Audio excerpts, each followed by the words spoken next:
Sharanya. How are you doing? I'm good, Aishwarya. How are you? Thanks. Welcome to M.A.D. and thank you for taking your time and giving us this opportunity to sit and interview and have a chit chat with you. Let's directly jump on to the topic, right? So many of them, they don't know who a child right activist is. So what is it? Child rights activist fights for the rights of the children.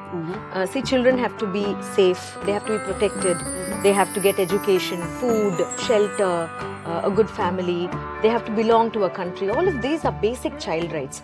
So when a child does not have these rights, activists like me, we jump in, we understand the laws protecting the children, so we ensure that the child gets those rights and lives a happy life. What actually motivated you to, choose this career path? I'm a born cleft lip. Yes, being in poverty in my childhood, I was also, not given a few of my rights as a child. Then later I realized no child should have, some part of my childhood. Okay. So I feel I should stand up for children, especially children in poverty, children in need of care and protection, children in conflict with law. See, for some reason, some kids go the wrong way and make some mistakes. They get caught and they'll have to face punishment in law. So protecting children from all of these circumstances is really what I do. Awesome. That's amazing to hear. So, like you said, right? So there should have been one instance where it triggered, I should be a part of this. I should do this to the society. Can you actually tell that instance? See, I used to head training and placement in the Satyabama group, the St. Joseph's College of Engineering. So I really found out that some children had problems clearing the HR interview because they had problems with English. So how I started, this is in 2012, I started visiting government schools, government aided schools, talking to children on how important communication is, how much they have to improve their skill to get a job, whatever degree they're doing. So I used to give talks to these children in schools. And then every time I gave a talk, at the end of the talk, children would get really attached to me. They would tell me their personal stories. And then I realized of late, so many children are facing different sorts of abuse in whichever situation they are growing up in. See, a father who drinks and comes home to beat the mother and the children. Some children sent to work, difficult jobs that is actually life-threatening. Some girls not given education after class 8 or class 10, they have to get married. So when children spoke about all this, I was trying to understand, then what are the laws protecting them? I'm sure my country has laws to protect them. Right. So then I did a course to finish and understand the laws protecting the children.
How do you handle that? See, when a child is asked to study, what do we say? When you study well, you will go to a good job and then you will earn well.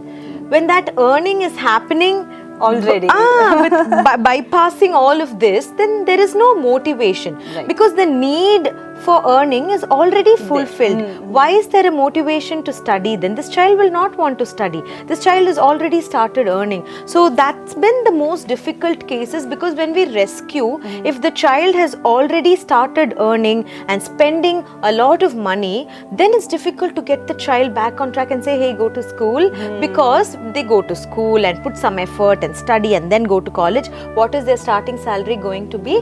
15,000 rupees. But the child is already earning 45,000 rupees by selling easy drugs. money there. Exactly. So to make the child understand that this is not okay, but only this is okay, it's very difficult, especially when they are being trafficked for sex. Sex trafficking, when children are rescued from sex trafficking, very difficult, because it's a large amount of money that they start handling at a very young age. So there is no motivation to go through the stereotypical academic process and get into a job. So, I mean, is there a case where they will still say, right, please, no, it's okay. They will back away, right? They will say that, no, it's okay, you please do your job. You do whatever you want to. I will do this only. I will continue doing this. How long does it take, and what are the things that you will do to ensure that, you will rescue that person? See, when we rescue a child 15, 16 years old or younger, it's easier for us to help the child. But if the child is, let's say, 17 years and 6 months, I have seen cases where they say, in 6 months I'm going to be, what can you do with me after that? Yeah. You can keep me in this home only for 6 months. No, after that I know what to do with my life. People will wait for me for 6 months. I have seen, they have the audacity to speak like that to a rescue expert also.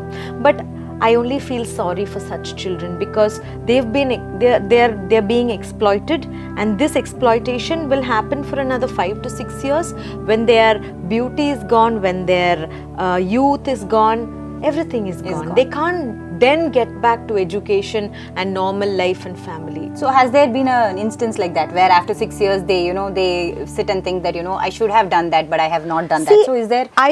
So many cases we tell them it's a one-way route. It's going to be very difficult to come back if you're going to travel in this route for a long duration. But again, their interest in making money, their interest in being famous on social media, all of this is more convincing than my words. So only when they reach that 24, 25 years, then they feel, oh, I think I've done something wrong, but then it's too late. You deal your life with these kind of vulnerable children, right? Day in and day out. How do you handle the emotional weightage of the work, personally? Initially, I used to cry a lot. I used to feel very bad about every single child that I'm rescuing. I feel very bad about what this child is going to do in life and all of that. But later, I think when I see that there is a lot of effort that we put, and that effort really pays, this child has a good life later on. When I look at that part of it, I'm okay. You're okay. I say, yes, it's difficult for the child, but it's okay. This child will be fine, because I have seen cases, 95% of the time they are completely okay. They are completely back to a normal life. So when I look at the later part of what's going to happen, it's okay. You're okay with that. Children in orphanages are not orphans. They are 90% children with parents. Parents staying somewhere, living somewhere, but rescued and placed there with the CWC's order, because they were not safe in their family. Only about 10% would be orphan children. 90% of them are rescued children. Many people think children in orphanages are orphan children. Yeah, even I was thinking so till now. Yeah, it's not like that. So they are placed in the home, and then once they realize that the child is getting better, the child can be sent back home. In 6 months or 8 months, again the CWC will give an order and say child can go back to the family. And when the child is in this children home, the child is given proper mental health support. There are counselors. There's something called ICP, Individualized Child Care Plan. So what this child is going through, what this child is eating, what this child is thinking, how this child can develop, how this child can study, all of this we take care of. And once the child is better, we will send the child back to the right. So in this generation, if you see, the society living is getting more and more, right? So there are kids who are of one age and they connect and play with elderly kids. So what are the advantages and what are the disadvantages? I don't see any advantages in age inappropriate friendship. In fact, I'm a flag bearer of age appropriate friendship, because that's where everything begins. When you don't make friends of your age, you learn unnecessary things. You get exposed to a lot of adult content in entertainment, in life, in terms of habits. You don't behave your age. So a lot of these boys I have seen who have friends much older than them, they watch porn, they make friends with older girls, and then they make them their girlfriend, and they indulge in sexual activities. They start using drugs and whatnot. They stop respecting their parents, and they also start to, make some money. And again, that becomes a very big challenge for us to get this child back. So a child should be a child. Only then, when he enjoys his childhood completely, that's when he will have a good life. And that's why we so fiercely protect the childhood and the innocence of the childhood with these children. So you've been doing many rescue operations, right? So you would have seen the other side of the darker side of people also. Oh yes. Right? So you would see them even after the rescue, because they might be the only person who was giving money and all that, right? So there is always danger, right? How do you handle that? I don't know, Aishwarya. I really don't know. In Tamil there is a quote, Ilam Kandru Bayam Mariyada solluvaanga. Young lamb is always very, very, very courageous. But not too innocent. I don't know if it's my age or my passion in this field. Yes, I have made a lot of enemies, and that's why I have a PSO with me all the time, has to clear the protocols before I go somewhere. Okay. I have fought with large mill owners, school owners, college owners, communal groups for child marriages. But I don't know. You've just passed through that. Yes. I have just done it. Okay. And initially it was like, what is wrong with this girl? Why is she doing this? But now people know I am this. Yeah. And very proudly, with my collar up, I will say I am not corrupt. Nobody can purchase me. So they know that if they get caught, action will be taken. So when we talk about this child abuse, we generally always tend to see only people who are below poverty line. Yes. Does this happen even in posh places? Because it has not come out. It is always only with people under the bridges or any slum areas, right?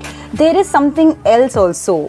Yeah. It looks very rosy outside, but inside it might not be. Have you seen something like that? Most crimes against children happen to those in poverty. I have to admit that, because they are most vulnerable and they are not too protected. They're just out and they are very vulnerable.